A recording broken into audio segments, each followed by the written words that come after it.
একেবারে তৃণমূল কংগ্রেসের প্রতিষ্ঠা দিবসের দিনই ভাঙড়ে আমরা যে ছবি দেখতে পেলাম, যেখানে হাতাহাতি, গাড়িতে পাথর ছোড়াছুড়ি, মানে কোনো কিছুই আজকে বাদ গেল না, আবারও অশান্ত ভাঙড়। একেবারে দেখো, আবারও অশান্ত ভাঙড়, এবং এই অশান্তি কিন্তু কোনো বিরোধী দলের সঙ্গে নয়, তৃণমূল কংগ্রেসের অন্তর্দ্বন্দ্ব, দলীয় কোন্দলে অশান্ত হলো ভাঙড়। এবং সেই দলীয় কোন্দল কবে হলো না, তৃণমূলের প্রতিষ্ঠা দিবসের দিন তৃণমূলেরই পতাকা উত্তোলনকে কেন্দ্র করে আরাবুল ইসলাম তিনি ভাঙড়ের ওয়ারি অঞ্চলে গিয়েছিলেন, যেটা হাতিশালার কাছে। সেখানে দলীয় পতাকা তোলার পর তিনি যখন বেরিয়ে আসবেন তেমন সময় কিন্তু আক্রমণ নেমে আসলো। কাদের বিরুদ্ধে আরাবুল ইসলাম অভিযোগ করছেন যে শওকত মোল্লা, যিনি ক্যানিং পূর্বে তৃণমূলের বিধায়ক এবং ভাঙড়ের অবজারভার, তার বিরুদ্ধে। এবং সেই অভিযোগ যেটা করছেন যে শওকত মোল্লা বাহিনী তার এই আরাবুল ইসলামের ছেলের গাড়ি, আরাবুল ইসলামের এক অনুগামীর গাড়ি, সেগুলোকে ভাঙচুর করেছে, তেমনটাই আরাবুল ইসলামের অভিযোগ। এবং শুধু তাই নয়, আরাবুল ইসলাম এও অভিযোগ করেছেন যে যারা আক্রমণ চালিয়েছে তারা অস্ত্রশস্ত্র লাঠিসোঁটা নিয়ে এসেছিল, তেমনটাই আরাবুল ইসলামের অভিযোগ।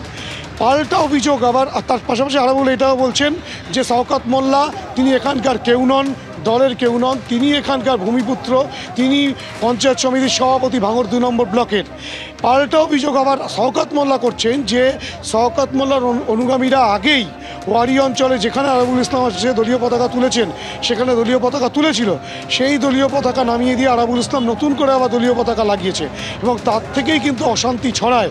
এমনকি তিনি এও বলেন যে আরাবুল ইসলাম দলের কেউ নন, তার কোনো পদ নেই, এবং তাকে নিয়ে তিনি অশান্তি তৈরি করার জন্যই এই ঘটনা ঘটেছে। অর্থাৎ দুই নেতা অর্থাৎ সব মিলিয়ে ভাঙড়ে পরিস্থিতি উত্তপ্ত হয়ে ওঠে আজকের এই ঘটনার প্রেক্ষিতে। তুমি আমাদের সঙ্গে থাকো। কে বা কারা ভেঙেছে সবাই ভাঙড়ের মানুষ বুঝতে পারছে, এলাকার মানুষ বুঝতে পারছে। শওকত মোল্লা বলছেন যেখানে শওকত মোল্লার অনুগামীরা তারা ওয়ারি অঞ্চলে দলীয় পতাকা তুলে ফেলেছিল, সেই দলীয় পতাকা নামিয়ে দিয়ে আরাবুল ইসলাম নাকি নতুন করে দলীয় পতাকা লাগাতে গিয়েছিলেন এবং বিশৃঙ্খলা তৈরি করার চেষ্টা করেছেন আরাবুল ইসলাম। শওকত মোল্লা তেমনটা অভিযোগ। শুনুন, ও তো দলের লোক না, তৃণমূলটা যদি প্রথম থেকে করতো তাহলে ওর কথাটা আমি বিশ্বাস করতাম। ও অনেক মিথ্যে কথা বলবে। আমরা ওখানে আমাদের ছেলেরা কাল রাত থেকে ওই জায়গায় বসে ওই জায়গায় ফ্ল্যাগ তোলা হবে, আমার ব্যানার ছিল, দিদিমণির ব্যানার ছিল, সমস্ত কিছু ছিঁড়ে পুড়িয়ে দিয়েছে ওখানে। আপনি দলের লোক নন বা দিদির ব্যানার, সেই ব্যানারে নববর্ষের শুভেচ্ছা লেখা ব্যানার ছিল, সেই ব্যানারগুলো যদি শওকত মোল্লারা ছিঁড়তে পারে, দিদির ছবি যদি পাদে ডলে দিতে পারে, তাদের কাছে দলের কি আছে বলুন তো? আমি কোনো ভয়ে পাই না। ওরা মনে করেছে আরাবুলের গাড়ি ভেঙে দিয়ে আরাবুলকে ভয় দেখালে দমিয়ে দেওয়ার চেষ্টা করছে। এখানে আমাদের ওয়ারিতে আমাদের বুথ কমিটির যারা সদস্যরা আছে, ওখানে সভাপতি, পঞ্চায়েত মেম্বার, অঞ্চলের সভাপতি সবাই মিলে সেখানে পতাকা উত্তোলন করেছে। আমি যেটুকুই শুনলাম যে সেখানে সেই পতাকা নামিয়ে আবার পতাকা তুলতে গিয়েছে। শুনলাম আরাবুল ইসলাম, উনি তো এই মুহূর্তে পার্টির কোনো পদে নেই, উনি এসে এখানেই বিশৃঙ্খলা কেন তৈরি করছে আমি জানি না। আমি নিশ্চিতভাবে এটা আমাদের সর্বভারতীয় নেত্রী, রাজ্যের মাননীয় মুখ্যমন্ত্রী দিদিকে জানাবো, এবং আমাদের সর্বভারতীয় সাধারণ সম্পাদক আমার প্রিয় নেতা সাংসদ অভিষেক বন্দ্যোপাধ্যায়কে বিষয়টা নিশ্চিতভাবে জানাবো।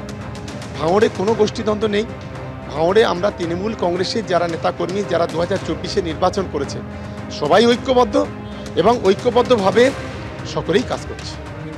পতাকাটা তো সেই দলীয় পতাকা, আপনাদেরই দলীয় পতাকা, আপনাদের কোনো একজন নেতা তুলেছিলেন, তারপরে আবার আরাবুল ইসলাম তুলতে গেলেন, সেক্ষেত্রে দ্বন্দ্বের জায়গাটা কোথা থেকে আসলো? বা এখানে যেখানে একজন পতাকা সেখানে উত্তোলন করেছে, সেই বুথের যারা নেতৃত্ব আছে, যারা কাজ করছে, সেই পতাকা নামিয়ে আবার সেই পতাকাটা তুলতে হবে কেন?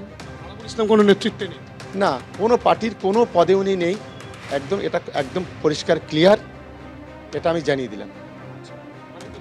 মানে বিশৃঙ্খলাটা তৈরি করার নেপথ্যে তাহলে বলছেন আরাবুল ইসলামই? একেবারেই আমার মনে হয়েছে যে পরিকল্পিতভাবে এখানে যাতে ভাঙড়ে অশান্তি হয়। কারণ এদেরই নেতৃত্বে 2021 সালে ভাঙড় বিধানসভা তৃণমূল কংগ্রেস হেরে গিয়েছিল, দলটাকে বিরোধীদের কাছে সঁপে দিয়েছিল।